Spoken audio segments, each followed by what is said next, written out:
The U.S. Federal Reserve on Wednesday looked past a dismal reading on the first quarter U.S. growth and has given a mostly upbeat assessment of the country's economic prospects. The Fed also went ahead and announced another cut in its massive bond buying stimulus. The gradual tapering seeks to close an era in which the central bank's balance sheet quadrupled to more than $4.2 trillion. Reuters correspondent Bobby Rebel files a special report. The Fed is keeping its sunny outlook on the economy despite a disappointing report on first quarter economic growth that blamed the harsh winter weather.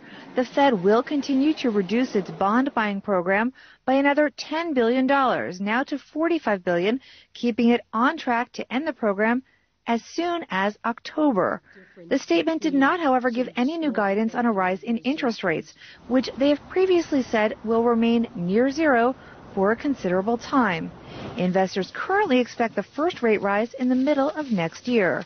Markets rose on the news, the Dow hitting a new high, something that doesn't surprise former Fed Governor Randall Kroszner. Because people are looking forward, and the Fed is also looking forward. Some of the more recent data on auto sales and today's Chicago Purchasing Managers survey suggests that we're getting some strength, we're getting some recovery from that really tough cold winter. The Fed acknowledged the weather slowed the economy, but put out an upbeat statement pointing to rising household spending. Marcus Schomer, chief economist at PineBridge Investments, fully expected the Fed to ignore the weak GDP. In fact, I'm using the word Goldilocks right now because we have an environment right now where inflation is almost non-existent, but it's not falling anymore. It's well below target, but it's not falling, so there's no deflation story. We have growth that's moderate. If you average out this wacky quarter, we're growing at about 2.5%. There's no inflation risk in those numbers.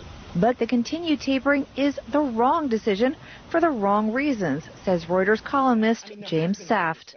Jeremy Stein, who's leaving the Fed now, has pointed out that it may be difficult for the Fed to both keep the economy going and not create bubbles, and that perhaps the Fed should err on the side of keeping the economy stable rather than on meeting its mandates.